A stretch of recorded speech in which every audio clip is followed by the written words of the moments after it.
E hoje nós temos um programa super especial, com um convidado super especial, que é, como vocês já estão vendo aqui na tela, o Maurício Galante, lá no Texas, que vai passar um tempo aqui conosco, está dando a honra do precioso tempo dele, da correria dessa agenda, que posso garantir a vocês que a gente conhece um pouco da América, é intensa, e a tecnologia nos permite isso. Eu estou aqui na Flórida, Eduardo Platon está aqui em Missouri, e como está aí a bandeira texana do Texas. A tecnologia nos permite isso.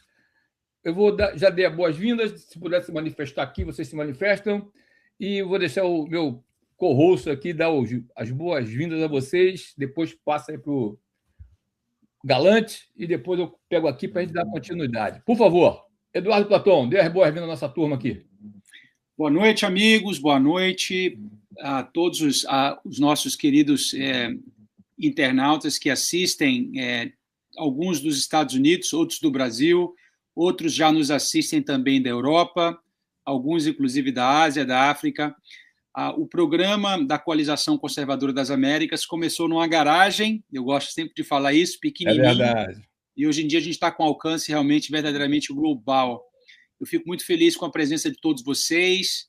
Compartilhem o local de onde vocês estão nos assistindo. A live realmente é uma live que tem um propósito de educar, de compartilhar, de trazer conhecimento. E nós fazemos isso aqui com o coração aberto e também com a mente aberta. Estamos aqui para aprender e compartilhar. Hoje nós temos aqui um convidado super especial, tá? Uma agenda corrida, uma agenda competitiva, Galante. Você acabou de sair de um compromisso, está entrando em outro. Consegui conectar, faltando um segundo para as 9 da noite. Conseguiu entrar nos últimos, nos 45, né? Nos 45 minutos do segundo tempo. Isso. E realmente é uma alegria para todos nós, para mim, para o Richard, tê-lo conosco. Exato. A gente vai dar a oportunidade de você se apresentar com calma para o nosso público. As pessoas aqui, inclusive, são encorajadas a fazer perguntas. Quem tiver perguntas, coloca no chat, a gente vai compartilhar com o nosso público. Além disso, para quem não conseguir assistir a live no momento presente, essa live está gravada, então as pessoas poderão assistir, compartilhar. Logo após a finalização. A finalização, vocês compartilham nos grupos de WhatsApp, da família, do trabalho, dos colegas, e assim a gente consegue realmente fazer com que a informação de qualidade ela tenha alcance.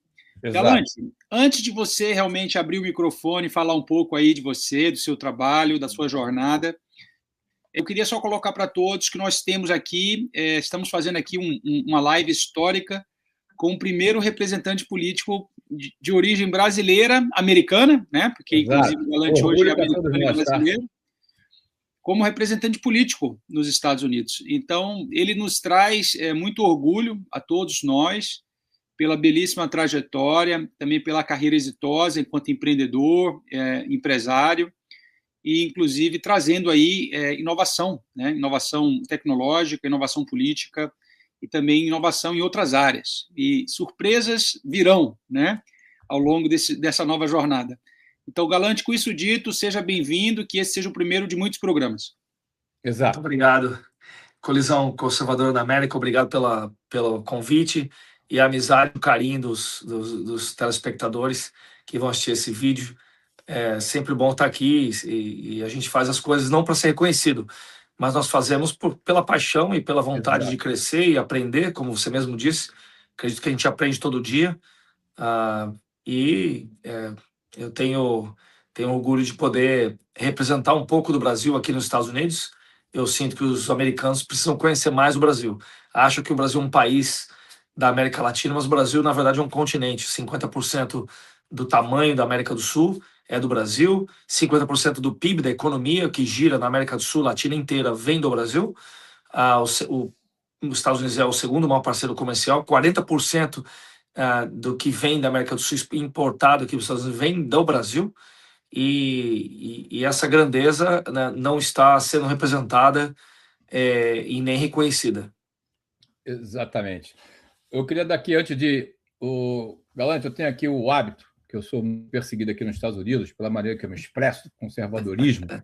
Então, tem muita história que um dia a gente vai contar off-camera, né? Sim. Eu tenho uma postura que eu sou empresário como de Compliance Regulation, eu tenho o hábito aqui, a postura de sempre ler a nossa isenção de responsabilidade civil para que nós possamos ter liberdade de falar o que tem que ser falado. Então, passa com uns segundinhos, que eu sempre faço isso aqui. O pessoal já está acostumado. A opinião dos apresentadores ou de qualquer um da audiência que participar no chat, exercendo os nossos direitos de liberdade de expressão, é amparado pela primeira emenda da Constituição dos Estados Unidos da América e pelo artigo 5 e artigo 220 da Constituição Federal do Brasil de 1988. A opinião é meramente pessoal, baseada nas nossas experiências, pesquisas e entendimentos, sendo sujeito a erros. Essa entrevista é conduzida de forma totalmente independente, não envolvendo qualquer pagamento, remuneração ou FII de qualquer natureza entre as partes, sendo realizada exclusivamente no contexto de conteúdo independente e informativo. Os dados fornecidos, dentro da nossa habilidade, limitação e intenção, até provar o contrário, são verdadeiros e, de maneira ou forma nenhuma, representam oficialmente qualquer informação da Moriá International Inc., que é minha empresa, do governo americano ou governo brasileiro, em qualquer capacidade ou esfera. Dito isto, showtime! Galante, a gente aprende aqui que os Estados Unidos é um país de leis e de compliance regulations. E eu, como antigo auditor, tenho essa veia, certo? Então, e se vocês quiserem saber mais quem sou eu, todos meus dados aqui embaixo, do Galante estão aqui embaixo, do Platão estão aqui embaixo. Mais tarde a gente vai falar sobre isso aqui. E antes de nós entrarmos na primeira pergunta, eu quero dar aqui umas boas-vindas aqui ao pessoal que está aqui nos apoiando. Meu querido amigo Ricardo Medeiros, aqui de Miami, muito obrigado por estar aqui, meu irmão, meu querido amigão. Tem aqui a Vânia, o Erlu Ramos, da Paraíba. Erlu manda mais do que Lampião na Paraíba. Esse cara manda muito, rapaz. Esse cara é uma fera. Precisou da Paraíba, ele é o go-to guy na Paraíba. Erlu Ramos, não é fácil, não. O Laos aqui de novo, o William Woody está aqui, muito bacana, e eu acho que só. Bem, eu vou começar com uma pergunta que está aqui na garganta, Galante, para começar. Antes, você tem uma história, uma trajetória realmente ímpar, abençoada. Eu vi a tua entrevista com Augusto Nunes, você realmente tem uma trajetória fantástica, a gente dá para ver que a unção de Deus está sobre a sua vida. Obrigado. Dá para ver, isso aí realmente é gratificante, isso aí tem que ser testemunhado e propagado. E eu achei bacana que você não se envergonha do Evangelho de Cristo, você fala com liberdade, isso aí nos agrada bastante. Antes do cargo público, antes de ser empresário, antes do livro, que nós vamos comentar um pouco aqui, que é muito interessante, quem era o homem, quem era Maurício Galante que desembarcou nos Estados Unidos? Eu desembarquei nos Estados Unidos no dia 16 de dezembro de 2003, com o coração quebrado, o coração partido, porque o Brasil, até aquele momento, não tinha me dado as oportunidades na vida de eu poder exercer ou fazer aquilo que eu gostava. O Brasil, realmente o sistema brasileiro, não só empresarial, mas o sistema jurídico e todas as outras coisas, elas desincentivavam uma pessoa que queria empreender, que quer empreender, e acho que até hoje não mudou muito.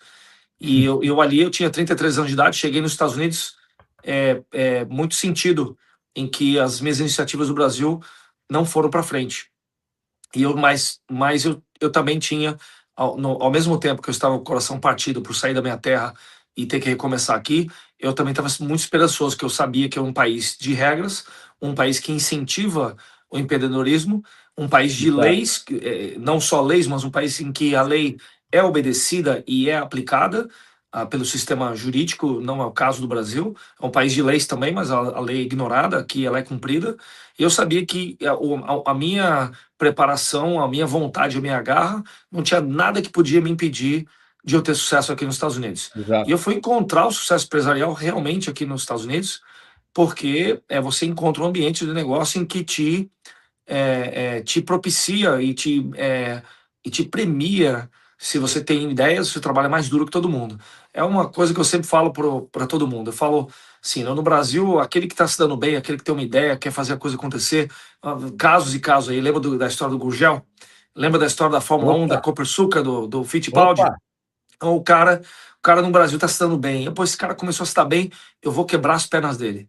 Porque se ele se der bem, não tem para mim. Nos Estados Unidos é o contrário. O cara chega aqui como eu cheguei, e o meu caso foi esse.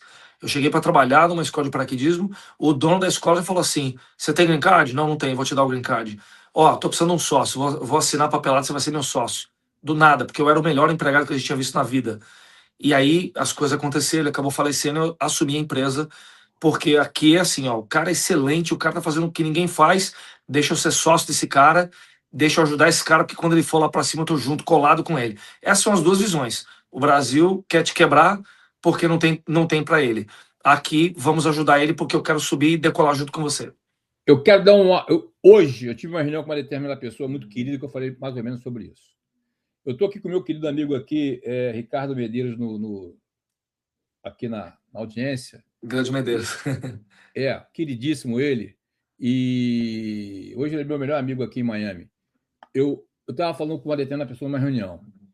Você vê, por exemplo, essa mentalidade brasileira de investidores e de socialistas e por aí vai.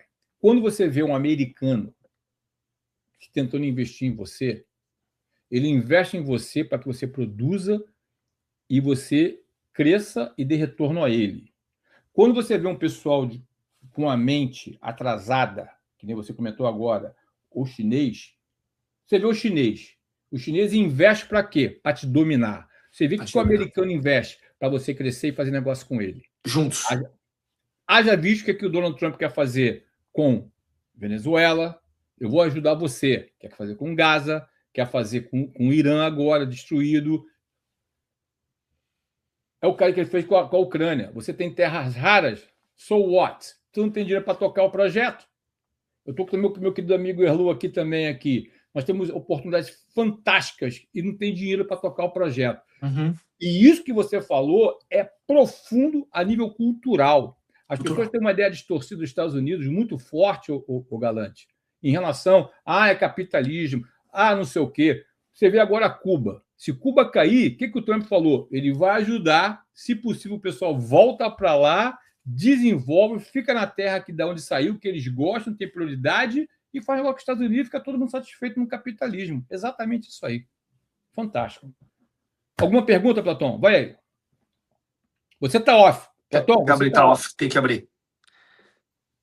Eu queria, antes da gente começar aqui o bloco, a gente vai falar aqui em 3 blocos, amigos, só para deixar claro. Primeiro bloco, a gente vai falar um pouco da história do Galante, a jornada dele, o livro. Eu estou muito curioso para ler esse livro, inclusive. Esse livro promete, hein, pessoal? Esse livro promete. Esse livro tem tido aí uma visibilidade crescente nas redes. As pessoas estão realmente muito impactadas pela história do Galante. Esse livro, inclusive, pode ser adquirido. Eu acho que o próprio Richard vai colocar o link aqui na tela em breve para vocês acompanharem. Quando começar a falar do livro, já está aqui na agulha aqui. E a gente tem o segundo bloco, que vai ser o CEPAC, né? O CEPAC aconteceu na semana passada. Eu queria que o Galante comentasse como é que foi essa edição no CEPAC, qual foi a diferença desse ano para os anos anteriores. E o terceiro bloco, que eu acho que é um bloco, inclusive, relevante, é a gente falar um pouco das nossas leituras de cenário em relação às eleições de 2026. Tá? Teremos eleições midterms, né, nos Estados Unidos, em 2026, que, inclusive, vai ser bem competitiva, e teremos também eleições no Brasil, em outubro deste ano. Então, a gente vai fazer aí uma leitura de cenário e plantar aqui algumas sementes, né, de entendimento e de partilha com todos vocês, para realmente a gente conseguir entender melhor o desdobramento das ações ao longo dessa jornada. Galante, antes da gente mergulhar nessa trilha, quais foram os principais momentos nessa jornada de 23 anos, né? Se eu fiz a conta certa, você chegou em 2003. Vai fazer 23 em dezembro, sim. Faz 23 agora, em dezembro. Uhum. Nessa trajetória de 20 anos plus, né, mais, quais são 3 momentos que foram assim simbólicos para você? Você falou, caramba, virei a chave, caramba, virei a chave, caramba, virei a chave. É isso. O primeiro deles está narrado no livro, eu até lembro a data, porque fevereiro não tem 29, só a cada 4 anos é biênio, né? Então foi dia 29 de fevereiro de 2004, que eu estava sozinho, estava só com $1 no bolso, pronto para desistir. não tinha conseguido emprego, tinha conseguido alguns bicos, mas não um emprego fixo. E morava numa barraca, numa beira de um aeroporto, dobrava paraquedas para tentar me virar, lavava banheiro de restaurante, trabalhava em restaurante, em hotel, fazia meus bicos. E ali o meu dinheiro tinha acabado, a esperança tinha acabado, eu estava com muita dificuldade em falar inglês. Aquelas primeiros meses aqui, 1, 2, 3 meses, que você ainda traduz o que você escuta e tenta colocar em inglês o que você pensa em português, dá muita fadiga mental. E eu tinha que decidir ir embora de 8 de março, que é quando vencia minha passagem, né, a minha passagem de volta, ou eu continuava aqui sem perspectiva. Eu tinha só $1 no bolso e aí fiz um compromisso comigo mesmo. Eu falei, não vou embora daqui. Peguei aquela nota de $1, coloquei na minha carteira, eu guardo até hoje. Falei, dessa nota de $1 vai virar $1 milhão. E eu estava completamente errado. Essa nota de $1 virou milhões de dólares, não só $1 milhão. Então ali, para mim, eu nunca na minha vida pregressa, quando eu trabalhei na Marinha e fui também empresário no Brasil, eu tive esse nível de comprometimento. Foi quase igual o Colombo, quando chegou aqui e falou, ó, queima lá os navios, porque não tem mais volta. Essa foi uma virada de chave mental, de entender que eu era o dono do meu destino e que eu não dependia de nada. A segunda foi justamente quando eu estava trabalhando na escola de paraquedismo e o dono era uma pessoa muito dura no trato, né, na liderança.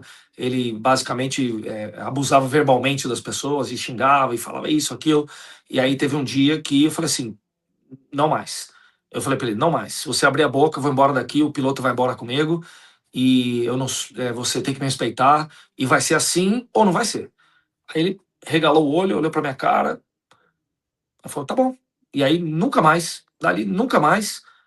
E até 2 meses depois ele tirou férias e foi embora. Falou, ó, tô indo embora de férias, ficou 3, 4 meses, deu a chave para mim, eu toquei o centro de paraquedismo sozinho, porque eu me impus ali o respeito que eu queria ter do americano, né? Ele sabia que eu trabalhava muito bem, fazia as coisas bem, mas ele é aquela história, né? Ele achava que eu não tinha tanta inteligência ou perspicácia quanto ele.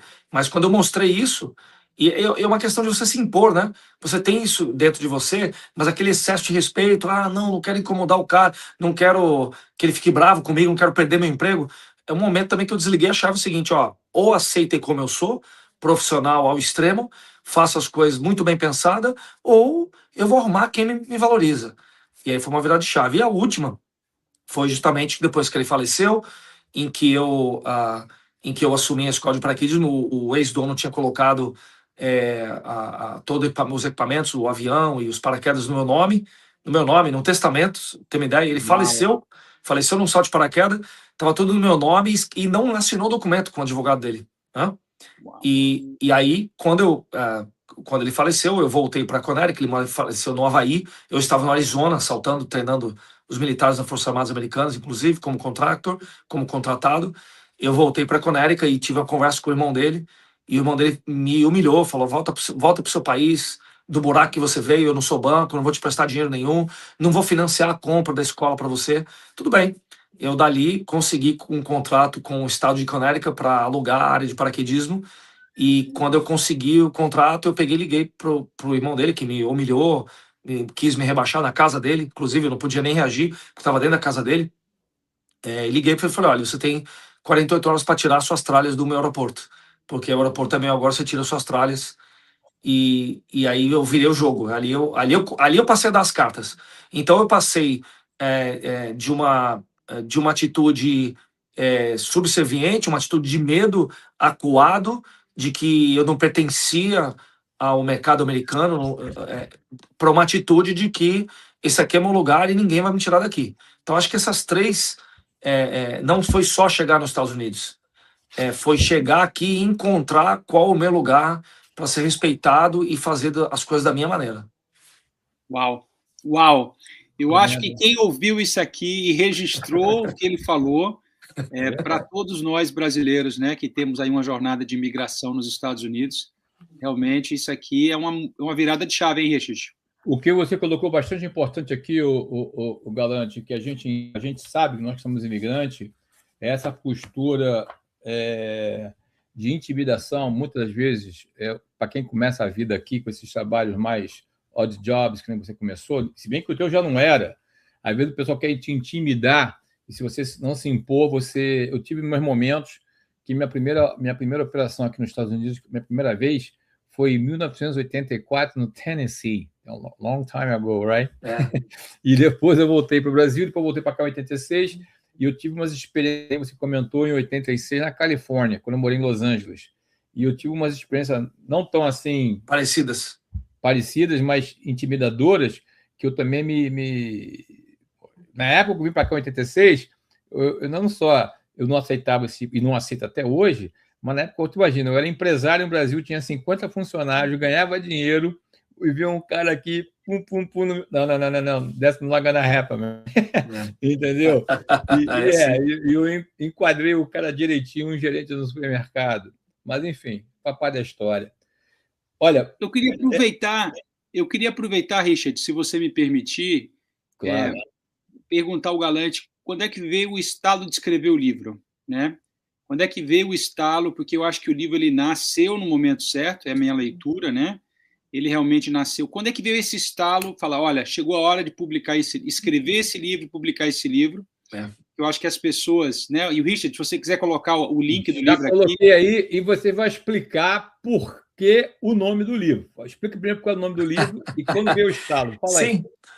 Platão, muito boa pergunta. Eu estou adorando essa live aqui, porque eu já participei de vários programas em canais de TV aberta, e fala aí, a Oeste, no Pânico, em várias lives com vários canais de grande audiência, 60 mil, 70 mil, 200 mil pessoas, e eu estou achando as perguntas que estão fazendo de uma profundidade que eu não tenho encontrado, não passei. Eu agradeço demais ao trabalho que vocês tiveram em se aprofundar e fazer perguntas tão relevantes. Sim, eu acho que o livro eu escrevi, ele nasceu no momento certo, e eu comecei a escrever o livro, mas eu não tinha maturidade para publicar ele. Incrível, não é isso, né?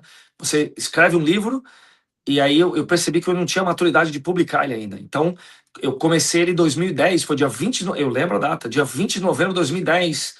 Eu estava escrevendo ele, deixei o primeiro capítulo, e já tinha lineado quais eram os capítulos que eu queria colocar. E por um motivo ou outro, parei de escrever.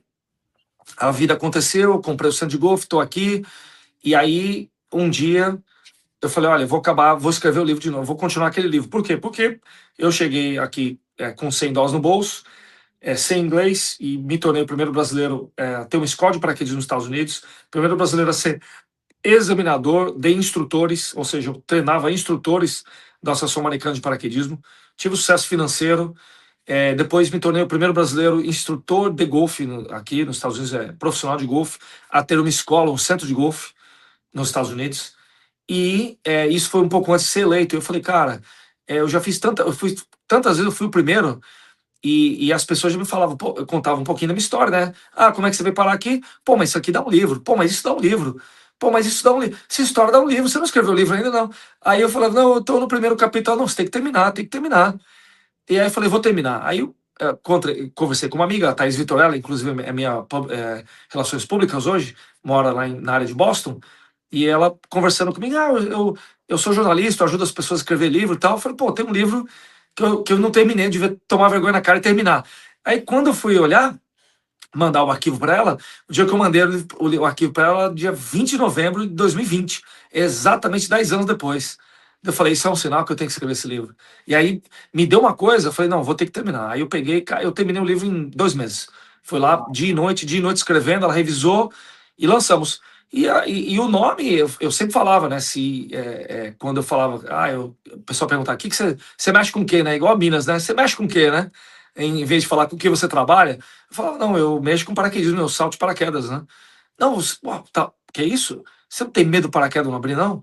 Então, quase de 100 pessoas sempre falavam, você não tem medo de paraquedas? Você não tem. E eu ficava me perguntando, por que eles perguntam isso, né? Mas a realidade é que as pessoas estão se fazendo a pergunta para elas mesmas, né? Mas por que você vai se mexer? Por que você vai fazer isso? Oi? Não é verdade? Eu tenho uma pergunta para você bem nessa linha. Uma pergunta também que foi pensada aqui por mim e pelo Richard. E eu queria que você falasse, talvez, a primeira pergunta que vamos fazer para você nessa linha, tá? A pergunta é, paralelo do risco, tá?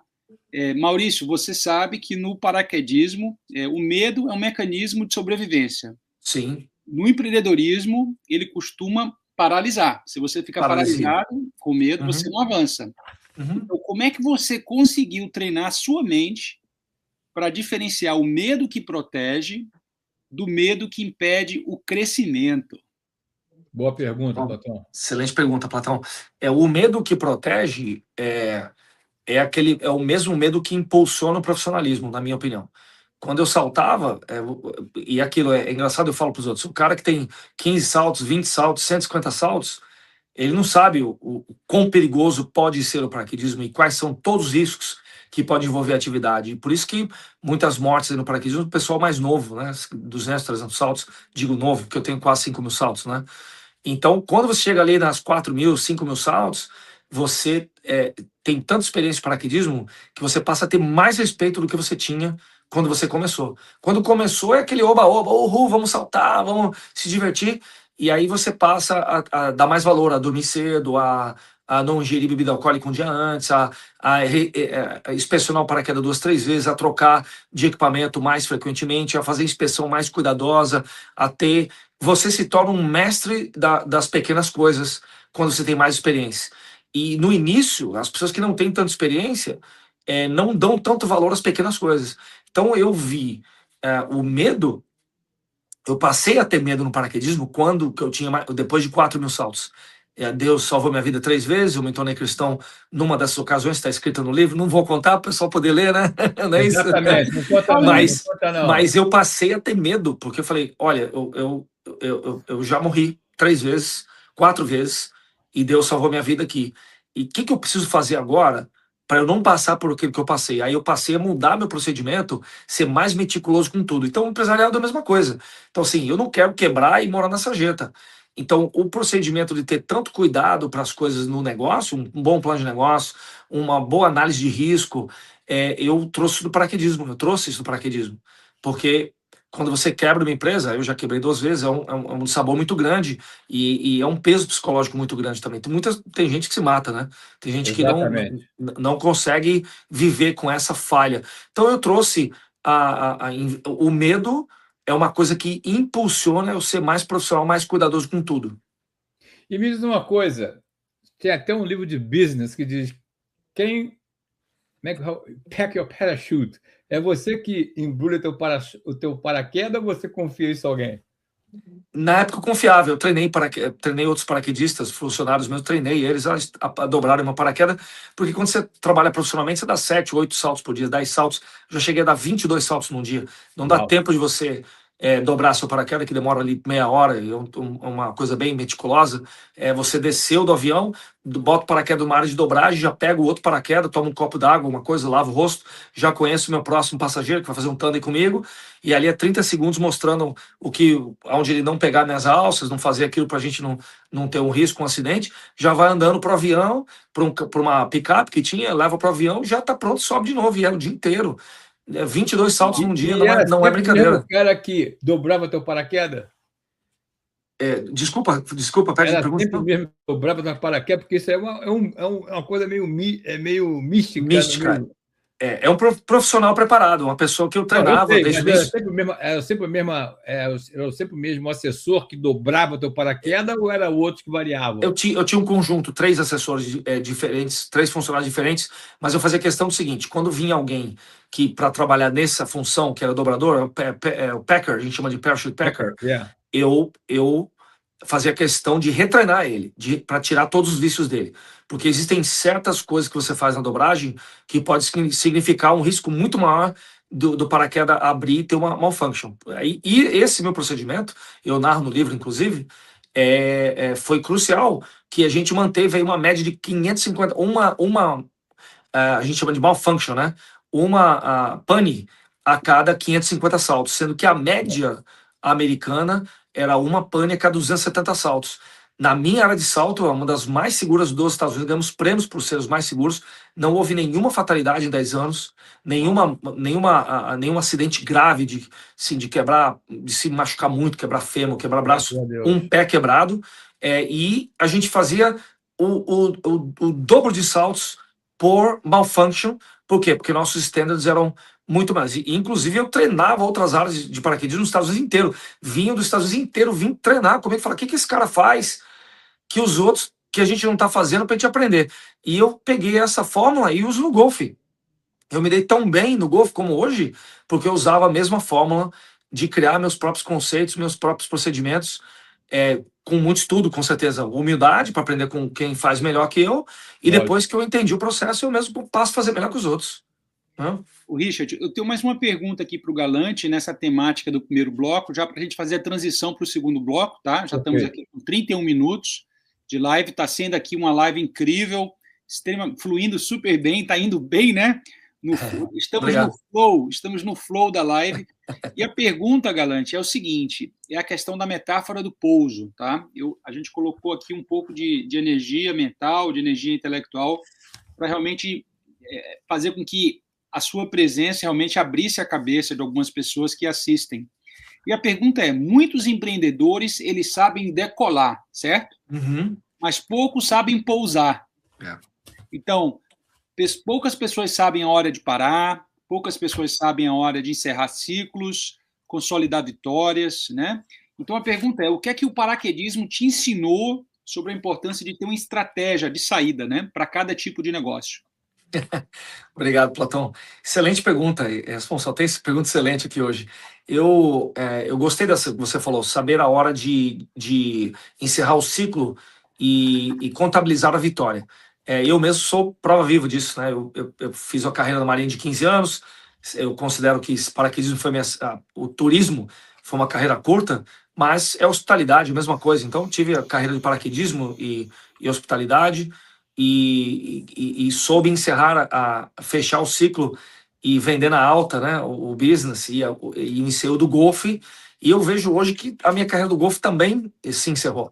Hoje, ao invés de operar o centro de golfe, minha esposa opera o centro de golfe, eu comecei a carreira pública, a carreira política, considerada minha quarta carreira, porque eu soube realmente trocar de ciclo, sabe?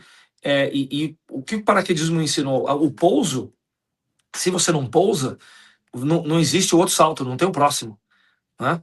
E quando você capitaliza no business, você abre um negócio e você quer capitalizar porque você tem um sonho maior. Então você chega àquele ponto, você capitaliza, aí você tem que decidir se você vai continuar trocando tempo por dinheiro, porque você tem o capital necessário, mas se você continuar fazendo a mesma coisa, você não vai ter o tempo para se dedicar ou se preparar para o próximo ciclo. Eu estava tendo uma conversa com um amigo esses dias, um grande amigo meu, Clauber, Max 130, sobre isso mesmo. Se preparar para o próximo ciclo. Pouca gente se prepara para o próximo ciclo. E o paraquedismo me ensinou isso, porque a cada salto, quando você termina, você recolhe o equipamento, você pousa, você põe o equipamento e deixa ele prontinho, já com os freios prontos, faz uma inspeção visual rápida no velame para ver se não tem nada rasgado, porque você vai ter que usar de novo. Das alças no tirante, põe ele prontinho, porque você não quer perder o precioso 1 minuto, 1 minuto e meio, cadê o negócio aqui, porque não está passado, né? Então você já deixa tudo preparadinho para o próximo. Nem que não seja você ou você. Então, quando eu pegava o equipamento que eu mesmo tinha saltado no último salto, eu já sabia onde estavam as coisas. E no business não é diferente. Se você fecha um ciclo da maneira que você fecha, sabendo fechar, seja aí transferir uma empresa do Brasil para os Estados Unidos, ou vender, ou passar para a gestão dos seus filhos, né? Fazer uma gestão patrimonial para a nova geração, e você ter aquela sua apostadoria poupuda, que você agora vai jogar golfe, vai até saltar de paraquedas, né? Vai depois de velho passar a saltar de paraquedas, ou mergulhar, ou viajar. É importante você cuidar dos pormenores e entender que aquela passagem, se ela não for uma passagem bem feita, você passa para teus filhos, eles vão ter que te procurar, né? Encher teu saco, olha, como é que faz isso ou aquilo, porque não sabe fazer. Né? Exato. Então o importante é isso, quando cada salto para mim é um ciclo, cada salto era um ciclo completo. Quando eu fechava ele, eu deixava ele pronto para que eu não tinha que lidar com aquela situação. Eu estou pronto para a próxima situação. Excelente. Tom, tu quer entrar no assunto do CPAC? Vamos lá. Cara, a gente poderia ficar aqui nessa live falando sobre o primeiro bloco por muito tempo. Eu te falei. Vai ter mais oportunidades, Vai ter mais oportunidades, porque eu gosto muito das metáforas, e para mim, Galante, a metáfora do pouso, né? Eu acho que Deus realmente te trouxe aí um insight precioso. Isso aí, eu estava pensando aqui, eu falei, nossa, primeiramente, quando você cresce, você não pode ter medo de altura, né? Análise do gráfico, né? XY, né? Velocidade e crescimento, né? Então, o salto de paraquedas, para mim, como empreendedor, empresário, ele representa a questão da velocidade para crescer, não ter medo de altura para crescer, né? Ou seja, tem coisas aí profundas. E também saber a hora de decolar, saber a hora de pausar, de pousar, saber a hora de entrar, saber a hora de sair e saber fazer as transições, né? Fazer as transições. Eu vou parar por aqui, viu, Richard? Então a gente vai ficar nesse bloco 1 aqui com o Galante por muito tempo. Eu acho que ele tem muita quilometragem aí nessa temática. Bloco 2. Vamos lá? Segundo bloco, eu queria colocar aqui para todos os amigos que nos assistem. O Galante teve a oportunidade de participar do CEPAC. Antes de você entrar no assunto aqui, deixa eu definir para o pessoal que nos assiste aqui o que é o CEPAC. CEPAC é a Conferência Política de Ação Conservadora. Só, não sei se eu traduzi ao pé da letra aí, mas perfeito. É o Conservative Political Action Conference, tá? Perfeito. Tá certo? Só para conferência, que é. Vamos lá, Platão. Conferência de Ação Política Conservadora. Perfeito. Isso. E o CEPAC tem crescido muito ao longo do tempo, se consolidando como um dos grandes encontros, né, do movimento conservador, não mais americano, né, mas agora das Américas, internacional, representantes de várias categorias, de várias alas do próprio Partido Republicano participam. E eu queria que o Galante desse aqui para nós a primeira mão, pessoal, vocês estão assistindo isso em primeira mão, quais foram os Breaking news. Né? Breaking news. Quais foram os highlights desse encontro desse ano na Flórida? E o que mudou? Não, foi em Grapevine, aqui no Texas. Foi em Grapevine, aqui no Texas. Foi em Grapevine, exatamente. E qual foi a diferença em relação às edições anteriores? Bom, as 3, eu vou pegar 3, teve várias coisas que aconteceram, mas 3 mais importantes. A primeira foi a ausência do Trump no último dia, né, no evento. Exato. Ele, desde 2016, que ele está envolvido com política partidária e ser presidente e tal, mesmo quando ele estava fora da presidência, ele participou do CPAC, que é ele vê a instituição como, e o Congresso como uma oportunidade ímpar de ele poder inflar a base dele, de ele poder motivar a base dele, a base do MAGA, né, Make America Great Again, que ele basicamente cunhou essa frase e virou um movimento. Igual o bolsonarismo no Brasil, aqui é o MAGA. Quem é MAGA sabe o que eu tô falando. Né? Esse foi um. O segundo foi o caráter militante do pessoal do Irã que foi para lá. Então você chegava no evento, antes de chegar no evento, nas ruas que dava acesso ao hotel, o Gaylord, Lodge, Hotel e Resort, você tinha várias bandeiras iranianas do principal do Irã, da família imperial iraniana, várias bandeiras, muita bandeira, e muita gente do Irã estava lá. E o príncipe do Irã, Pahlavi, deu a palestra 11 da manhã, no sábado. Lotaram, tiveram que fechar as portas, uma coisa que eu nunca tinha visto também, porque a questão da segurança foi muito, muito, muito grande. Então, muito cachorro, farejador espalhado, muito pessoal da SWAT, muito pessoal do serviço secreto. Realmente a questão da segurança, porque por causa do conflito do Irã acontecendo ao mesmo tempo, temiam que a oportunidade perfeita de um assassinato do príncipe do Irã, que é o sucessor aí natural do trono. Estão pedindo isso, apesar de você ter ali um movimento republicano também iraniano estava presente, vieram conversar comigo, inclusive, falar que, olha, não é que o Irã, quando cair os ayatollahs, ele vai assumir o poder. Não, existe um movimento republicano lá, vamos conversar, vamos sentar e ajudar as partes. O que é interessante, muita gente não sabe disso. Né? Por causa do Trump, a ausência do Trump, você tem aí um esvaziamento muito grande de figuras do alto escalão. Então, o secretário de Estado, secretário da Guerra, esse pessoal todo, pessoas do gabinete dele, né? Só foram 2 pessoas, a Brooke Rollins, secretária de Agricultura, e também o Robert Kennedy foi no último dia, rapidamente, falaram 20 minutos, mas as outras figuras não apareceram, mesmo porque eles estão muito atarefados em Washington com a evolução dos conflitos lá no Irã, e E isso esvaziou o evento. E uma linha importantíssima, que é a conexão com o Brasil, você tem aí sim, o Flávio Bolsonaro discursou, basicamente foi um recado, né, que olha, vamos olhar para o Brasil pode ser o melhor parceiro dos Estados Unidos e as eleições no Brasil são mais importantes do que vocês pensam. Basicamente, resumindo, o recado dele foi isso. O Brasil é um amigo que vocês não estão prestando atenção e as eleições podem afetar muito os Estados Unidos. Mas o mais importante de tudo foi o painel econômico em que se falou sobre a ameaça da segurança alimentar americana, em que os atores da JBS, né, são os frigoríficos, 4 frigoríficos que dominam o abate de carne e comercialização de carne nos Estados Unidos, em que a Pilgrims e a JBS são empresas brasileiras, do mesmo grupo, JF, e os rancheiros lá estavam realmente muito engajados com o secretário de Agricultura e tal, e como existe já investigação federal para esse assunto, pela formação de quadrilha e manipulação de preço, e mais uma investigação no Comitê de Inteligência do Senado americano, qual a influência da China na agricultura brasileira, esse assunto está uma pauta muito grande e isso afeta diretamente o Brasil. Um resumão aí do CIPAC é isso aí. Richard, eu tenho algumas perguntas. Você quer começar ou eu posso começar? Não, minha pergunta, eu também tenho várias perguntas aqui, mas ele é o convidado, aí ele foi presente. Uma pergunta. A gente vê na imprensa, nessa que eu chamo de mídia podre, comprometida e vendida da esquerda, falando que a ausência do Trump tirou o brilho. Nós entendemos que pode ter, como a gente viu algumas fotos, mas até que ponto? Porque quando a gente vê qual foi o resumo aí das prioridades, segurança nacional e fronteira, combate ao socialismo latino, que nem que eu falo, socialismo é para quem ser enganado, né? Comunismo brabo, né? Reorganização geopolítica do hemisfério sob liderança americana conservadora. Isso. A gente sabe que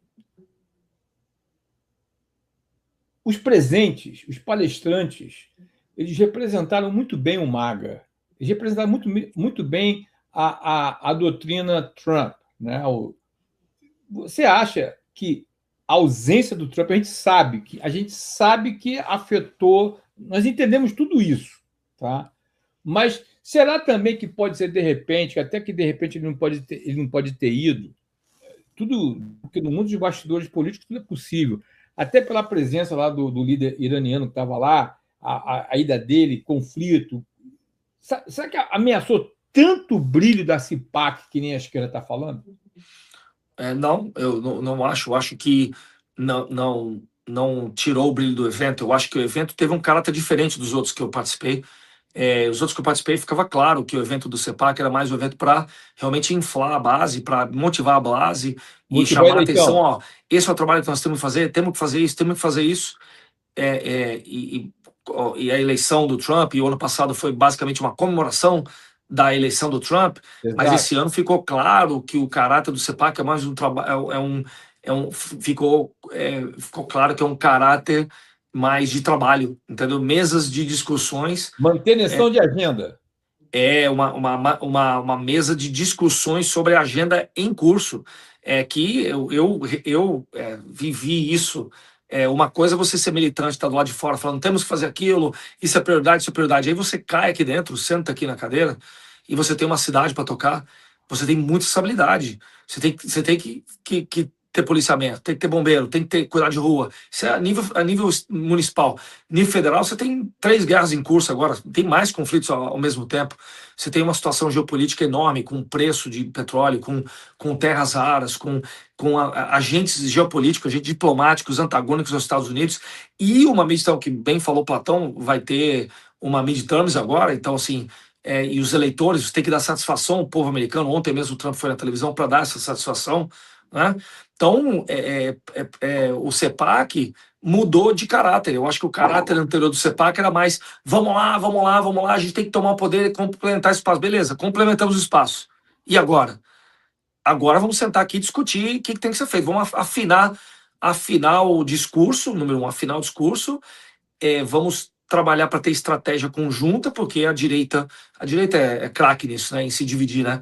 A direita aqui está dividida, ganhou o poder, está aí, ó, mudando, o Trump está mudando o mundo inteiro, a geopolítica inteira. É o maior choque geopolítico e diplomático em 50 anos nos Estados Unidos. Exato. Que está acontecendo. E eles estão divididos, estão aqui brigando com o outro, Tucker Carlson para lá, fulano para cá, o pessoal do Turning Point depois da moto do Charlie Kirk, ou seja, e o Brasil está lá com 5 candidatos da direita, não entende quem é o inimigo comum, e eu acho que agora foi mais uma reunião de trabalho, o CEPAC foi mais uma reunião de trabalho do que um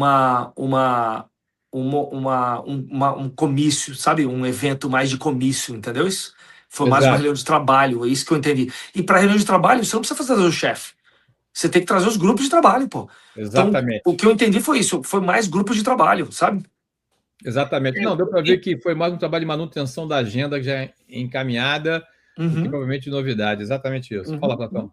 Galante, muitas pessoas me perguntam se esse encontro teve também como função a consolidação do movimento MAGA, né? Talvez a internacionalização do movimento MAGA. Eu queria que você validasse isso.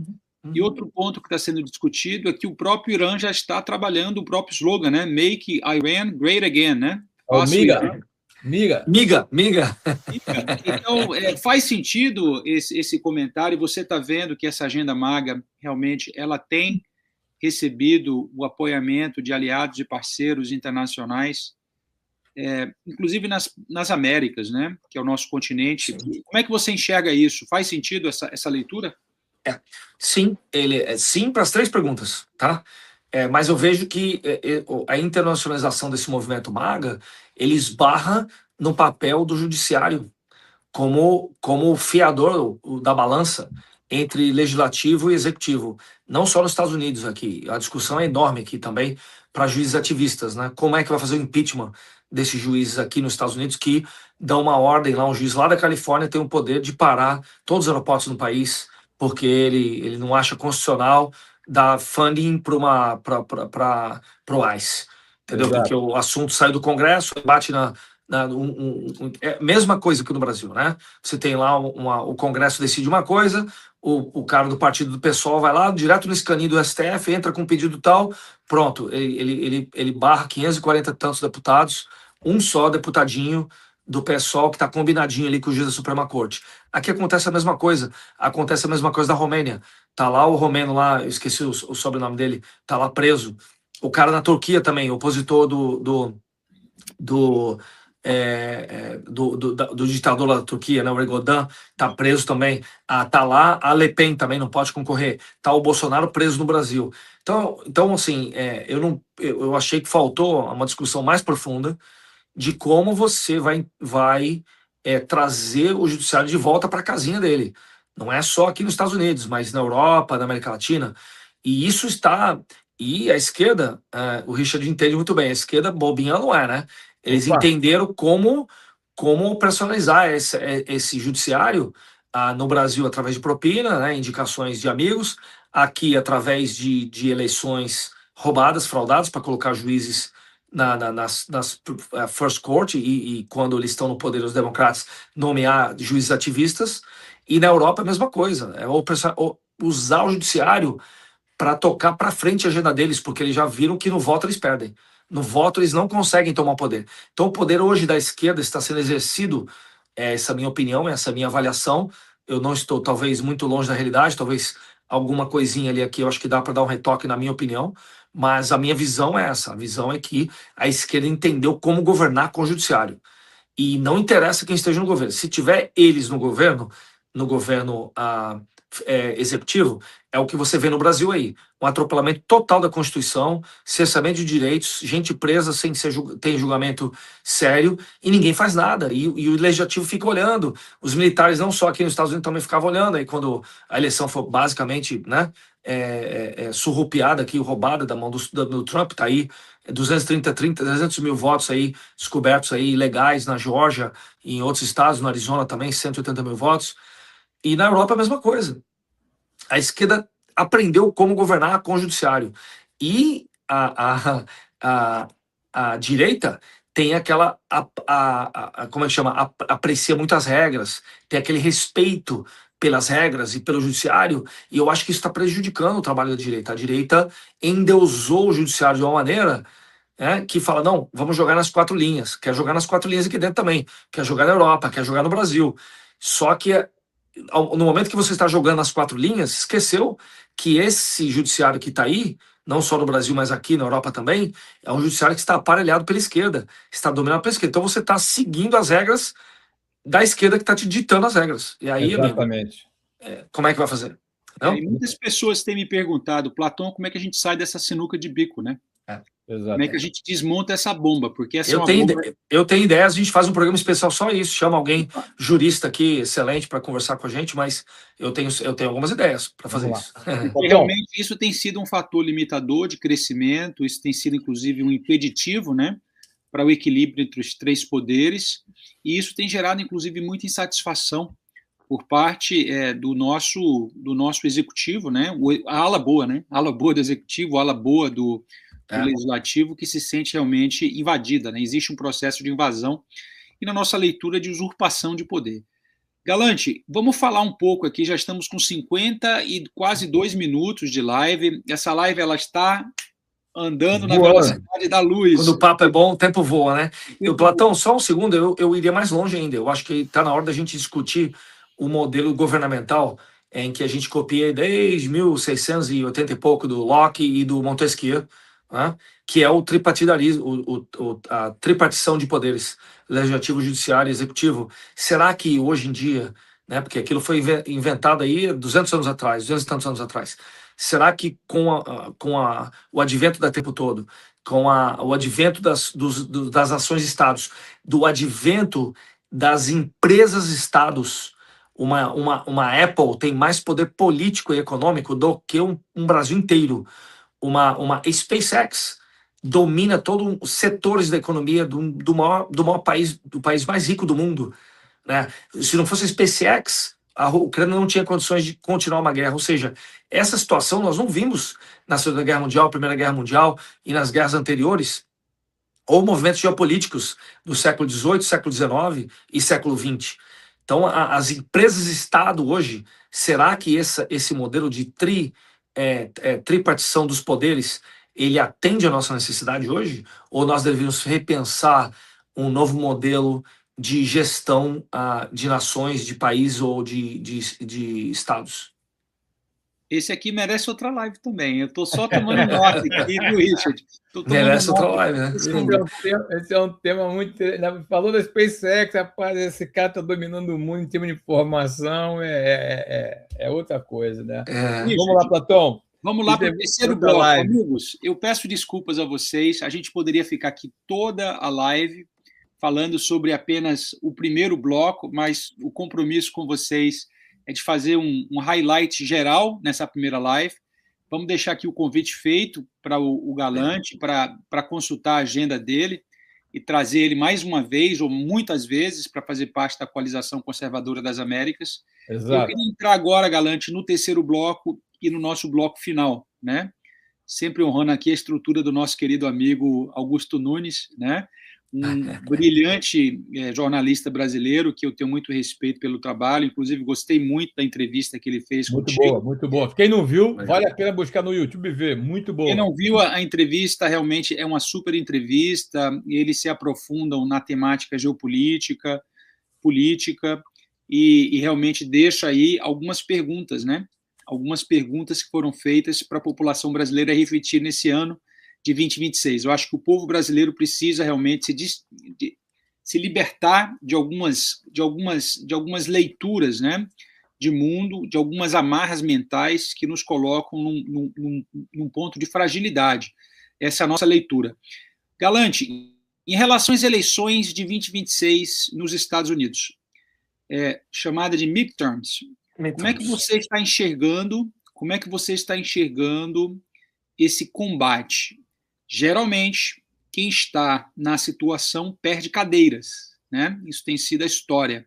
Como é que você está lendo? Você acha que vai ser um movimento abrupto ou você acha que vai ser um movimento mais suave? Eu acho que vai ser um movimento mais suave, não só para um lado democrata ou para o lado republicano. O país continua dividido.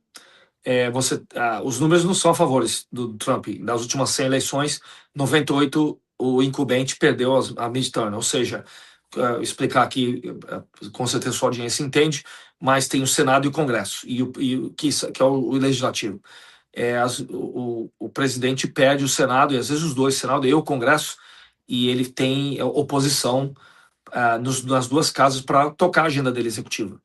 Mas eu creio que ele vai manter o Senado, vai manter o Senado. O Senado realmente está quase ali garantido, eles têm 5 cadeiras a mais, e pelo movimento de quem vai aposentar, quem não vai, quem é candidato nos estados, eu vejo que vai manter o Senado. E talvez perca a casa por 4, 5 votos, perca o Congresso, ou mantenha o Congresso por 4, 5 votos ali, aqueles 10, não vai mudar muito a situação. Mas o fato é que essa midterm vai ser interessante porque em muito pouco tempo ele causou um choque enorme na geopolítica mundial. Vamos começar a pensar o porquê que eu acho que ele vai ganhar. Eu acho que ele vai ganhar a midterm, né? Vai manter o Congresso e o Senado, mas por muito pouco. Tem muita gente que fala que vai perder o Congresso, mas eu acho que vai ganhar. Por quê? Você tem os latinos, né? Os latinos é uma população que votava aí, quase 70% votava nos democratas na primeira eleição do Trump, em 2016, com a Hillary. 2020, que ele perdeu a eleição, você já teve aí quase 60-40, caiu para 60-40. 60% latinos votavam democratas e 40% votavam republicanos. Ganhou muitos votos. E na última eleição de 24, já ficou 55-45. E você já tem um aumento muito grande em 2 ciclos de 30% para 45%, 15% de votos para latinos começaram a votar republicano. E nessa vez agora você tem aí a queda da Venezuela. Muitos imigrantes venezuelanos nos Estados Unidos sofrem muito, entendem a realidade, estão muito gratos ao Trump. Com a queda de Cuba, que não é se vai, é questão de tempo. Eu acho que não se arrasta até novembro, não se arrasta, né? Eu até nas minhas redes, mauriciogalante.us no Instagram, onde eu sou mais ativo, eu tenho um vídeo que eu falo, quem cai primeiro, Irã ou Cuba? Para mim, Cuba vai fazer um deal, não vai ter invasão nem nada, vai fazer um acordo, como fez a Venezuela, sem ter invasão, sem nada, e vai reabrir. Então, veja bem, você reabrindo Cuba, já reabriu Venezuela, né? É um choque muito grande na comunidade latina. Eu vejo que desses 45, você vai ter quase 50-50.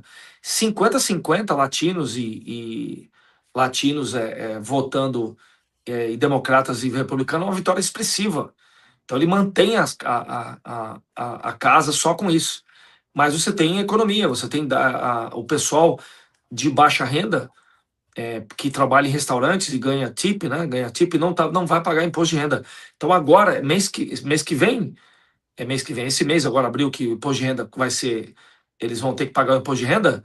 Quando eles fizerem o filing do imposto de renda, eles vão ver que existem enormes descontos para quem ganha tip, né? Para que os bartenders, o pessoal que ganha caixinha, gorjeta.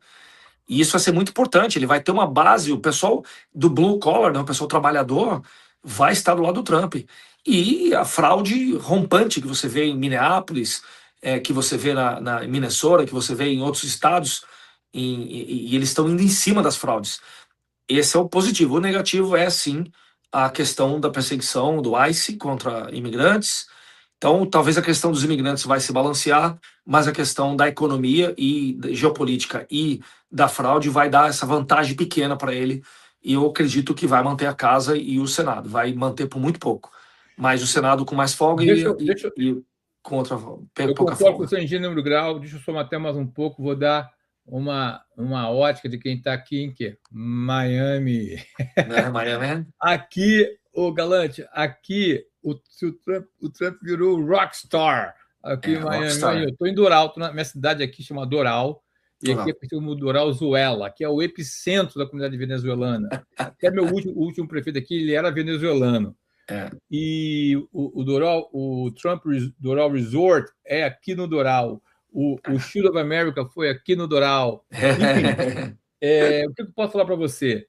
A comunidade, apesar daquele problema que teve do visto temporário venezuelano, o povo passou por cima pela liberdade que a Venezuela teve. Então, o Trump está assim, e a comunidade cubana está aqui, que, imagina, Miami, né?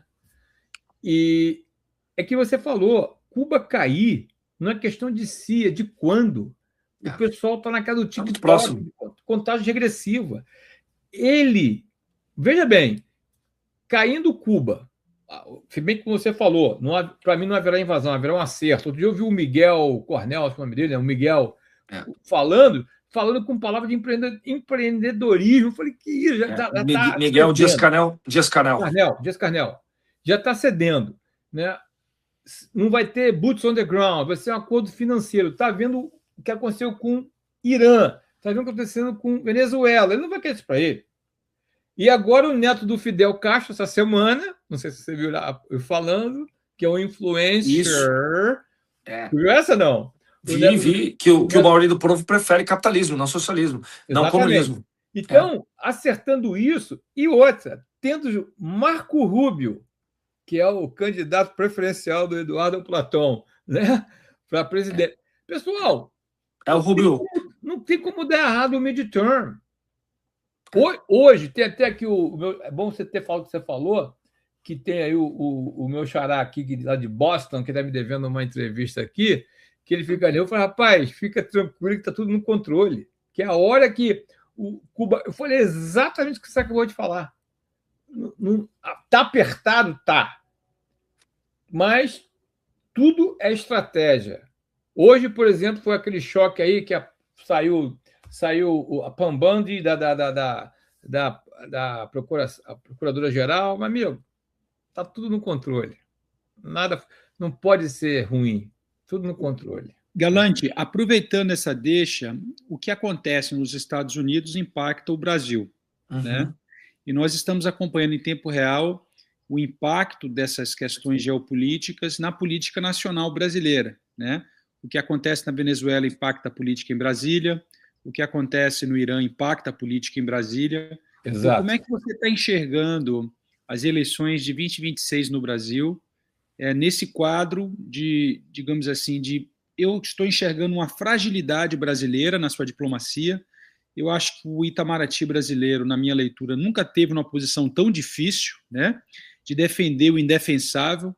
É muito difícil, né, para um diplomata no Itamaraty conseguir realmente manter o Brasil como uma das bandeirinhas de prioridade, né, em algumas agendas internacionais, porque realmente a conduta e as crises múltiplas do governo Lula é a crise do INSS, é a crise dos Correios, é a crise das próprias estatais, é a supercrise do Banco Master, né, que tem afetado aí todo o ecossistema político de Brasília. Crise infinita do judiciário, que nunca acaba. Infinita do judiciário brasileiro. Então, como é que você está enxergando as eleições brasileiras nesse contexto de instabilidade e também com esses movimentos que acontecem nos Estados Unidos? Bom, mas se falar em eleições cruciais é pleonasmo, né? As eleições agora são cruciais todas as vezes, não só no Brasil, como nos Estados Unidos, como na Europa. Todo o ciclo eleitoral agora é crucial, porque ficou claro aí para o povo brasileiro que basta meio mandato para você destruir terra arrasada, qualquer coisa boa que foi feita antes. Foi no caso aqui do Trump a mesma coisa, o primeiro governo conseguiu estabilizar a economia, fazer o pacto do NAFTA, começar a reindustrialização dos Estados Unidos. Entrou um governo impostor Biden, abriu fronteira, 15 milhões de pessoas invadiram, crime subiu de forma estratosférica, 107 mil mortes por ano nas ruas. Em um ano, Trump reduziu de 107 mil mortes para 70 mil mortes. Ainda tem muita morte por overdose nas ruas, mas fechou as fronteiras, está combatendo o narcotráfico, 30 trilhões de dólares de investimento externo nos Estados Unidos, reindustrializando os Estados Unidos. Ou seja, dá para você arrumar o país em um ciclo e dá para você destruir o país em um ciclo. Então, todas as eleições, hoje em dia, para mim, são cruciais. Então, falar que é crucial é pleonasmo. E eu acredito que o Brasil consegue se arrumar. Mesmo sendo aí a nossa diplomacia incipiente, como você mesmo relatou, não tem como você defender um posicionamento diplomático em não criticar o Noriega pelo que está fazendo, expulsando a Igreja Católica daquele país. Não tem como você defender uma crítica ao que o Hamas fez do 7 de outubro, você não criticar ou fazer uma nota de repúdio a isso. Não tem como você não fazer uma nota de repúdio com 42 mil jovens massacrados na rua sem armamento no Irã. Ou seja, o Brasil escolheu o lado completamente errado dessa crise e dessa rearrumação geopolítica mundial, mas eu acredito que um governo com sensatez e com plano consegue trazer o Brasil de volta no trilho, mas de maneira muito rápida. E é o que eu digo para todo mundo. O pessoal fala, o Brasil acabou. Estou lá no Brasil, não, eu quero sair daqui, quero vir para... Amigo, os Estados Unidos têm 120% de dívida pública. Da dívida pública é 120% do PIB. O Brasil só tem 80% do PIB de dívida pública. Exato. A hora que você arrumar isso que você acabou de falar, crise judiciário, INSS, dos militares, rearrumar transporte, vias marítimas, ferrovia, realmente ter transporte de qualidade, transporte rápido no Brasil, trem-bala no Brasil, ligando todas as capitais do Brasil. E o agro, não precisa falar, o agro, você não precisa fazer nada no agro. O agro você tem que só que deixar em paz. É só um excelente governo no Brasil deixa o agro em paz. É a melhor coisa que pode fazer para o agro. E aí você tem um país que vai bater cabeça ali para ser a terceira economia do mundo, junto com a Alemanha e França e Japão. Mas, enquanto a gente tiver essa pornochanchada democrática no Brasil, que eu, desculpa o termo, dos idos da época da Rita Cadillac, né? você vai ter um país subjugado pelo crime organizado, subjugado pelos gangsters e uma chacota internacional. É simples, é isso aí. Tomando o que você falou aí, Galante, é como quando o Trump se candidatou na primeira vez, que deixou os repórteres loucos. Mr. Trump, você tem plano de governo? Claro que eu tenho. É facinho, 3 palavras: acabar o abuso, o desperdício e a fraude. Exatamente. Ficava louco com ele, né? 3 palavras só. Fraud, waste and abuse. É o Doge, né? Of course. É o Doge, fraud, waste and abuse. E você, cara, acabou com a fraude, waste and abuse. Cara, não precisa nem ser um bom governante, não. Quem se elegeu no Brasil não precisa nem ser um bom governante, não. Sobra dinheiro. Como é que chama? O Brasil está tão ruim das pernas que contrata-se governante, não precisa nem apresentar currículo, não precisa nem passar no RH, vai direto e senta na cadeira, não atrapalhando os setores produtivos no Brasil, tá? E acabar com a fraude, o abuso, o desperdício. O Brasil está resolvido. Sobra dinheiro. Sobra dinheiro, está resolvido. Tô falando alguma coisa aqui que ninguém saiba? Com bom senso não saiba? Eu não vou nem citar o hospital aqui, mas tem um hospital aqui da cidade aqui, famosíssimo, ele estava pedindo falência.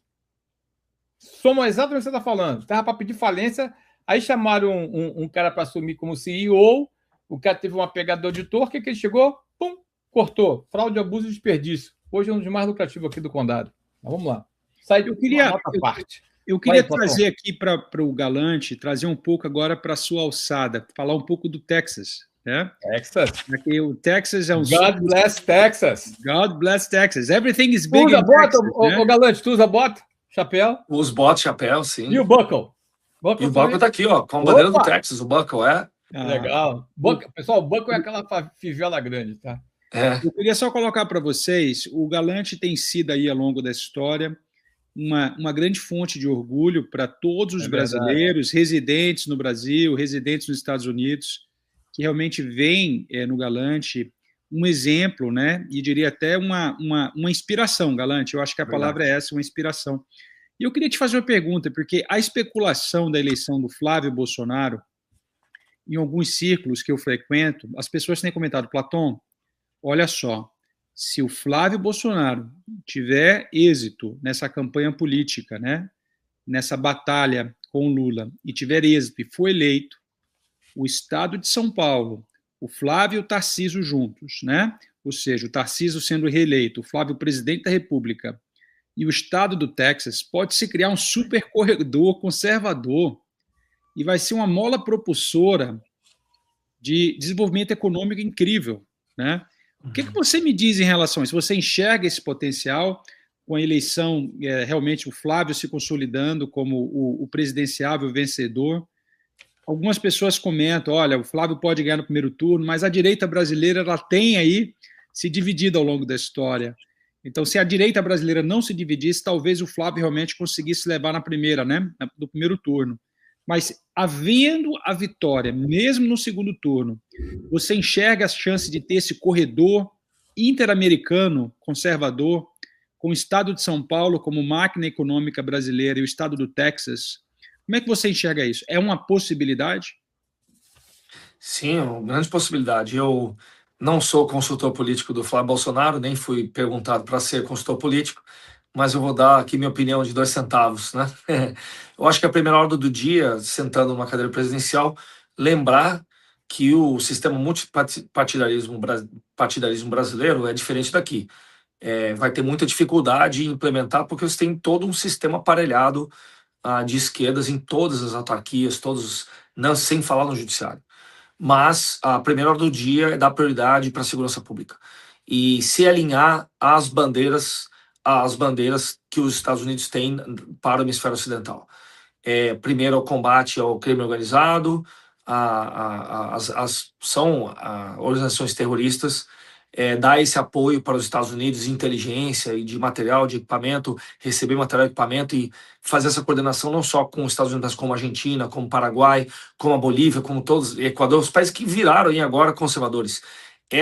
Acho que essa questão, retomar esses 25% do território que hoje está na mão do tráfico de droga no Brasil, para dar dignidade para as pessoas, número um, e para ter oportunidades econômicas, porque existe uma economia fortíssima dentro das favelas, nas comunidades e nos territórios que estão dominados pelo tráfico. Só que quem está se beneficiando dessa atividade econômica, né, do gatonete, da energia, do gás, é o crime organizado. Então, tirar da mão deles disso.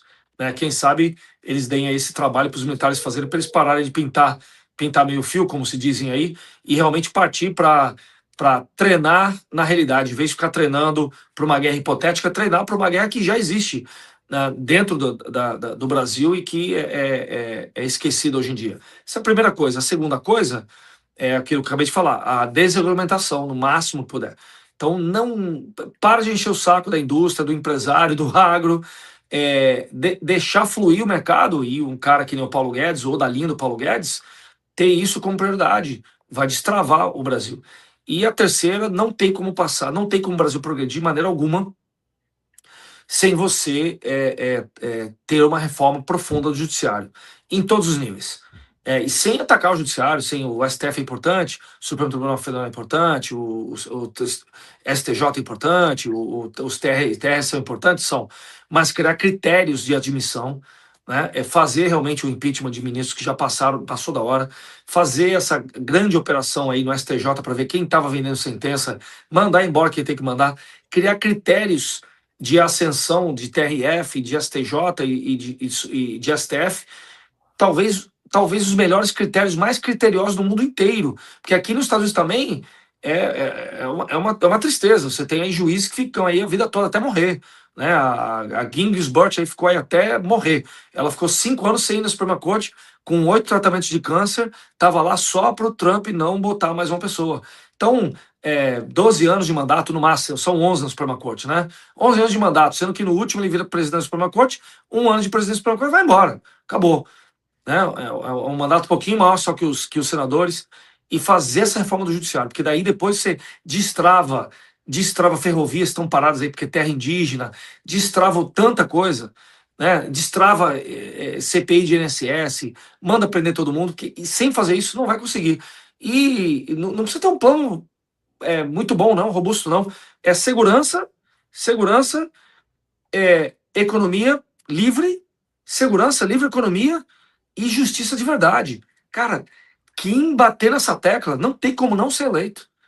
Aí, se quiser entrar, dar canelada em LGBT, não sei o quê, amigo, continua com o Rouanet, pode continuar com isso aí, pode dar incentivo fiscal para isso aqui, não precisa caçar quem está dando cartilha, não, de kit gay na escola para criança, deixa os pais fazerem isso não é função do Estado. O Estado precisa dessas 3 coisas, segurança, livre economia e justiça. O resto se encaixa e se adequa sozinho com os esforços aí dos pais, os esforços das instituições filantrópicas, das instituições da indústria e comércio, porque a justiça vai fortalecer todas as instituições, mas tem que começar de cima para baixo. Porque hoje não tem como. E a gente vê isso que inclusive são bandeiras bem estabelecidas no próprio estado do Texas. Exatamente. Segurança, economia forte e justiça, né? Segurança. Se o Brasil adentra esse capítulo a partir de 2026, como você bem colocou, o Brasil vai dar um salto quântico, né? O Brasil vai dar um salto quântico. E o que impede o americano hoje de... Falo com muitos americanos. Eu sou um americano que tem um coração, meio coração brasileiro, e que estou fazendo o caminho inverso. Está todo mundo vindo para cá, largando tudo, abrindo empresa aqui, e eu estou abrindo empresa no Brasil, estou investindo no Brasil ainda, tenho % de golfe, e só quebrei a cara até agora. Por quê? Porque não tem segurança jurídica. Aí demorou 1 ano e meio para a gente poder resolver uma demanda lá de um aluguel que a pessoa não tinha que sair, e aí entrou... pediu coisa que ela nem tinha direito, 1 ano e meio para o juiz julgar. Já perdi o nosso projeto 1 ano e meio. Lá, Maurício. Nem te conto.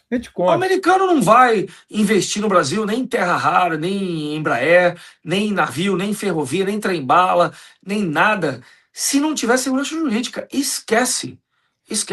Ô Galante, eu tenho um post que polemizou há muitos anos no meu Instagram, que eu falei numa live, depois eu botei. Na minha concepção, o que inibe o turista americano ir para o Brasil é a violência. O que inibe o investidor ir para o Brasil é a falta de segurança jurídica. Eu já, ao longo dos anos, pelo menos na minha história, eu perdi N oportunidades, depois pode contar off-camera, o Platão sabe algumas, por causa justamente do que o senhor experimentou. Incrível. Amigo, eu vou dar um exemplo aqui. Levei o material de golfe para o Brasil, ficou com o container bateu em Santos. Tudo certinho, bacaninha. Tá aqui, canal vermelho. Exigência aqui, que o contrato é isso, mas fala isso, não, arrumamos. Não, mas isso aqui é assim, por que você não me falou isso da primeira vez? Não, porque é isso aqui, beleza. Aí, uma coisa que era para demorar 1 semana de refazer os números e mandar uma cláusula do contrato, que era de admissão temporária, 8 meses. 8 meses. Aí, nesse interim, um representante aí de altos membros da República me procurou, que eu quero colocar aqui o seu negócio de golfe, os meus resorts, não sei o quê, não vou elaborar mais sobre isso aí, que vai ser, não paga imposto, a gente libera lá do porto para você. Amigo, tinha gente tinha gente da Receita que viu meu caso, bateu para não sei quem, aí os caras da Alta República, não, vamos ganhar uma grana com esse cara, né, vamos oferecer ele aqui um negócio, e se eu fizesse negócio com eles, eu tava com eles até hoje amarrado, aí os caras te ganham.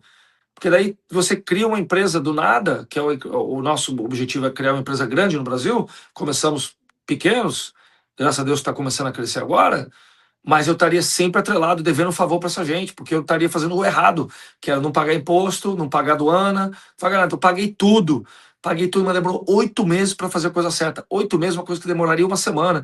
O pessoal daqui, quando eu levei equipamento para mim, ligaram para mim e falaram, não falamos que não era para você fazer? Não falamos? Então, por isso que a gente não faz negócio no Brasil. É exatamente o que o Richard está falando. E aí, assim, eu que me recuso a aceitar. Tenho uma boa oportunidade de negócio, quero fazer o negócio, estou fazendo a trancos e barrancos, mas não deveria ser assim. E está escrito, a justiça, o código lá da Receita, 1 semana. 1 semana. Amigos, nós já estamos... Vamos começar a encerrar. Eu tenho 3 perguntas que eu quero passar aqui rápida para você. Pode ser. Galante, bate pronto, vai lá. Fantástica. Qual parte da sua história ainda está sendo escrita que exige hoje mais coragem do que o início? Muito obrigado. Bom, a história que eu estou escrevendo hoje, que não está no livro ainda, mas vai estar no segundo livro. Opa.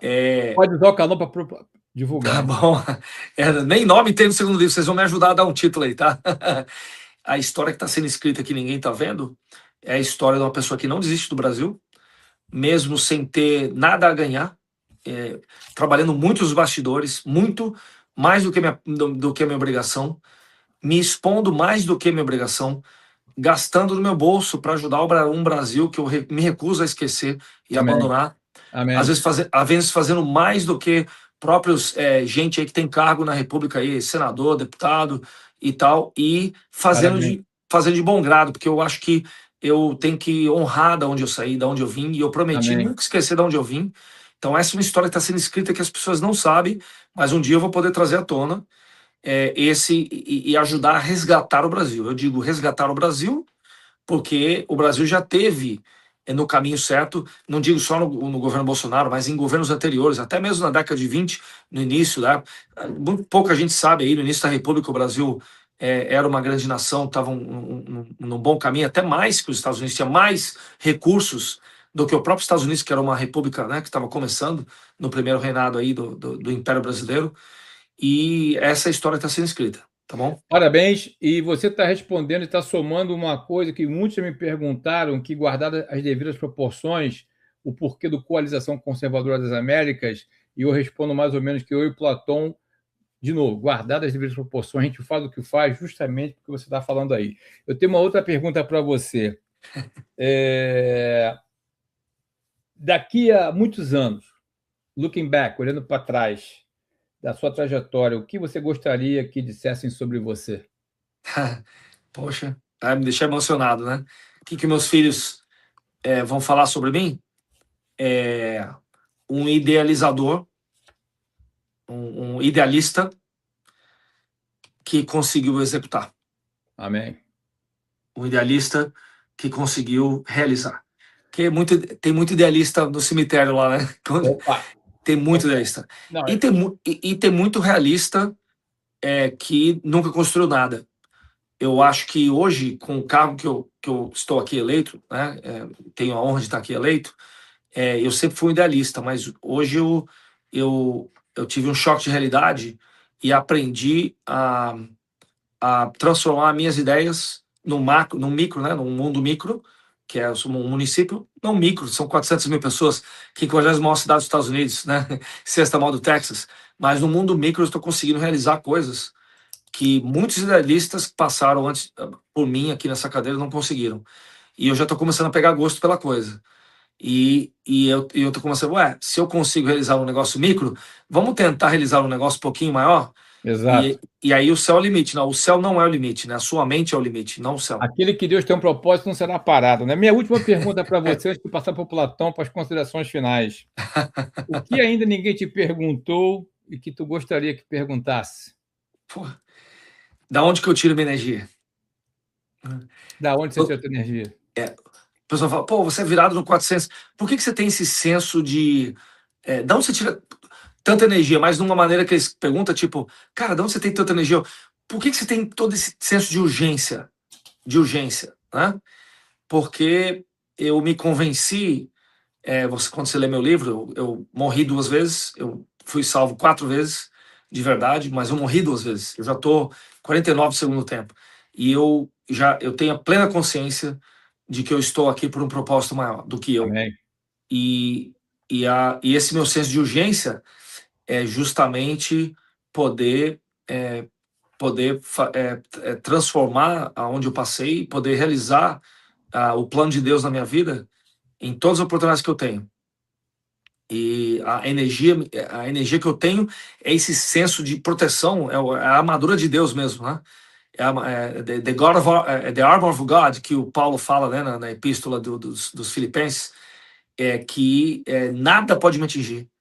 Nada pode me atingir. E que eu tenho que continuar trabalhando, que eu estou no caminho certo. Então, gente que nem vocês, que aparece na minha vida, o Platão e você agora, Richard, me faz eu ter certeza de que eu estou no caminho certo. Porque não só vocês, mas quase todos os dias eu tenho um recado de Deus, ele manda por pessoas. Às vezes é um mendigo na rua que cruza comigo, fala comigo, às vezes é um funcionário, às vezes é um cara muito mais alto, às vezes é um eleitor que me liga ou fala, não é só elogio não, às vezes crítica também, que eu falo assim, cara, é um recado para mim que eu tenho que fazer isso ou aquilo e eu estou sendo guiado por uma força muito maior que a minha. Amém. Então, a resposta é, da onde que vem sua energia? A minha resposta é, a minha energia não vem de mim. Aleluia. Excelente. Uau. Tu tá falando com o pentecostal, daqui a pouco eu vou tirar uma oferta. Vamos lá. Você é pentecostal? É mesmo? Platão, vamos começar com... Aí, voou o tempo, passou até mais meia hora. Considerações finais, depois tu passa pro Galante, eu fecho. Vamos lá, Eduardo. Primeiramente, eu queria agradecer a presença do nosso host, o Richard Sanchez, que tem feito um trabalho incrível ao longo do tempo. O Richard tem mais de 30 anos de Estados Unidos.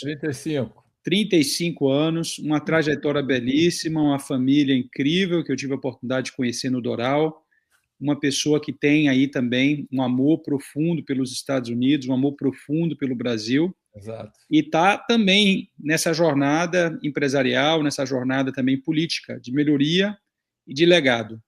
Eu queria também aproveitar para agradecer a presença do nosso convidado especial, Maurício Galante. Maurício, nós estamos aqui muito impactados, emocionados com seu depoimento, seu testemunho na presente data. A gente conseguiu cobrir um pouco, né? Um pouco dessa caminhada. Tem muita caminhada ainda para ser coberta, né? Ao longo da trajetória, mas você conseguiu falar um pouco hoje aqui do seu livro, né? Eu acho que é um livro que merece ser lido pela nossa audiência, as pessoas que estão nos acompanhando, estão assistindo agora em tempo real ou vão assistir depois. Está aí um belíssimo presente de aniversário, um belíssimo presente de casamento, um belíssimo presente também, né, de Natal no final do ano. Eu acredito que os bons livros e as boas histórias merecem ser lidas e replicadas. E eu tenho falado aqui nas lives, Richard, não sei se você tem registrado, o Brasil merece histórias felizes, hein? Os Estados Unidos merecem histórias felizes, e eu acredito que as nossas Américas, né? O novo mundo merece histórias felizes. E nós precisamos ampliar o alcance das boas histórias na vida das nossas crianças, na vida dos jovens, na vida dos jovens adultos, na antessala da família, né? Os casais casados, que acabaram de se casar e estão construindo, pensando em construir família, e também nas pessoas que têm sonhos, projetos. Exato. E bem como colocou aqui o Galante, sonhos possíveis, né? Eu gosto muito dessa tese dos sonhos possíveis. Sim. Materializar sonhos possíveis, implementar, deixar um legado e construir, né? Os americanos sempre falam, I'm a builder, né? Eu sou um construtor, eu faço a coisa acontecer. E para fechar a live de hoje, eu queria fazer uma pergunta aqui final para o Galante, né? E vou deixar ele aqui no clima de tensão. Galante, se você tivesse, né, como se diz, uma cápsula do tempo, e você fosse, daqui a 20 anos, colocar, né, uma recomendação para um jovem brasileiro imigrante que está pensando em imigrar para os Estados Unidos, ou já vive nos Estados Unidos, está passando por algum tipo de desafio, de dificuldade. E ele vai ter acesso a essa recomendação, essa técnica, essa ideia, essa oração. O que é que você deixaria para ele nessa cápsula do tempo? Não delete a cultura da onde você veio. Soma as duas culturas.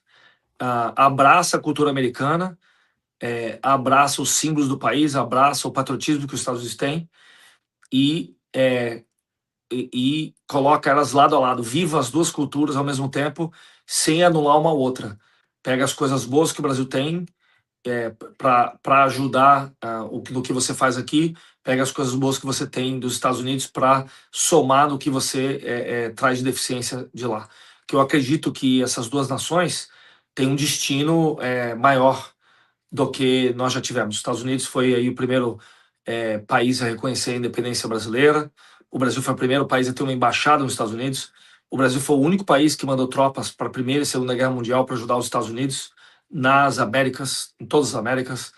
O brasileiro adora música country, gosta de música americana, gosta de falar inglês, algumas palavras em inglês. Eles têm trata muito bem o gringo americano quando chega lá, e aqui também eles tratam muito bem o brasileiro. Eles têm essa paixão reprimida entre o brasileiro comum e o americano comum.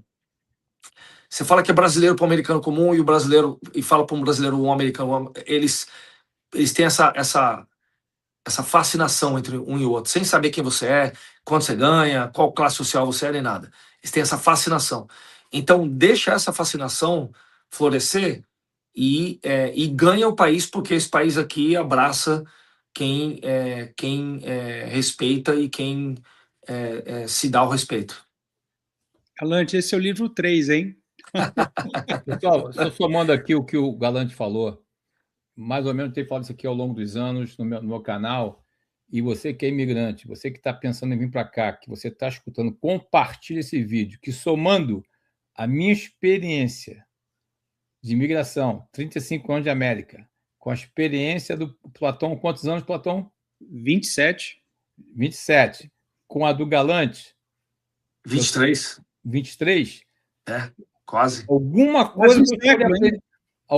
coisa vocês podem aprender escutando a gente. Pouquinho, a gente sabe um pouquinho, né? Vou tomar uma coisa que o Galante falou. Se você chegou agora no final da live, ele falou no início da live de aprendizado, porque aqui na América a cultura te ensina o eterno aprendizado. Eu também já falei, se você vai migrar, o aprender vai ser um estilo de vida seu. Eu tenho ensinado meu filho como eu tenho aprendido desde a última vez que eu achei que eu sabia tudo. Bota essa que essa força. Frase do Instagram. Vamos lá. Para fechar, eu queria dizer para todos vocês, nós estamos muito felizes com a presença do nosso convidado especial.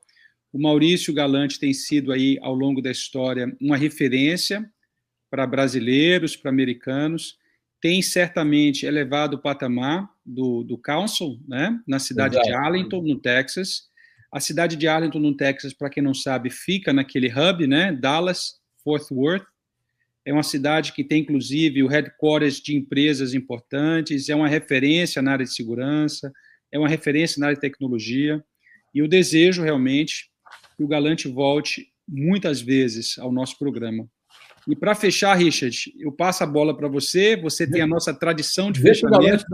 Galante, por favor, suas considerações finais, depois eu fecho. Obrigado, entrevista maravilhosa, perguntas pertinentes e perguntas profundas. Mandar um abraço a toda a coalização conservadora na América, aos nossos ouvintes, os nossos telespectadores, e sim, passe esse vídeo, o link desse vídeo para os amigos, porque a gente nunca sabe quando o conselho pode mudar a vida de uma pessoa. Minha vida foi mudada por pessoas que me disseram uma coisa em que mudou completamente o meu ponto de vista. Por isso que eu participo e aceito o convite de antemão. A gente vai arrumar, assim, pelo menos uma vez por mês aí um tempinho para vir aqui e dividir mais assuntos, porque os assuntos não acabam. Obrigado, Platão. Obrigado, Richard, pela fidalguia e pelo convite. Fiquei muito lisonjeado. Obrigado. Muito obrigado. Pessoal, vocês poderam ver aqui que nós passamos um tempo relevante de experiência, como falei minutos atrás, somando tudo aqui, é uma grande experiência de imigração nos Estados Unidos, cada um na sua capacidade, empresários, desafios, conquistas, choros e lágrimas, que um dia a gente pode até falar também, que com certeza a gente já teve. Esse é um bom tema, hein, Richard? Esse é um bom tema. As pessoas contam as suas histórias quando elas estão passando pelos vales, né? Todo mundo só conta a história quando está todo mundo no topo, né? Um dito popular que people they make how say that falar em português, vê a glória, mas não vê a história, né? See the glory but don't see the story, right? Então preste atenção no que a gente fala, pessoal, porque vocês estão lidando aqui com nós três, deu para ver que pelo Galante, pelo perfil dele, não tem cinza, ou é preto é branco, there is no gray, it's black and white. Aqui todo mundo é straight shooter, pum, pum, e a gente, por isso que eu tenho um X nas costas, depois vou falar com o Galante off camera, por isso que eu leio aqui meu disclaimer no início. Badge of honor, it's a badge of honor. Exato, então preste atenção no que a gente vai falar. Mas eu quero agradecer, antes de mais nada, nosso querido Galante, está aí de parabéns pela tua trajetória, teu exemplo. O Deus, você viu que falou que a imigração, a gente pode ver que é mais do que uma mudança geográfica, a gente sabe disso tudo, uma transformação de identidade. Eu costumo falar o seguinte, Galante, que o melhor aprendizado da imigração não é a língua inglesa, é conhecer você, que você conhecer uma pessoa que você nunca conheceu. E tem um risco de você conhecer uma pessoa que você não vai gostar. Be ready, esteja preparado, né? Mas, enfim, agradeço poderosamente o teu tempo precioso, a todos os participantes aqui da nossa audiência. Compartilhe esse vídeo, que vai ser muito legal. Ele vai voltar em outro momento, tá? E todos os nossos dados de contato com o Galante, do livro dele, estão aqui na descrição. Com o Eduardo Platão, está aqui na descrição. Meus contatos na minha rede social, nos acompanhem, está tudo aqui na descrição. Realmente é um grande prazer, tá? E como eu sempre fecho meu vídeo, com o maior carinho por vocês, não se turbe o vosso coração. Saiba que o melhor está por vir e virá. Que o Deus de esperança, o Deus de Israel, o Deus de Abraão, Isaac e Jacó, enche a tua casa, a tua vida de paz e graça. e Deus te abençoe e Deus te guarde. E que todos vocês tenham uma Páscoa maravilhosa na presença dos seus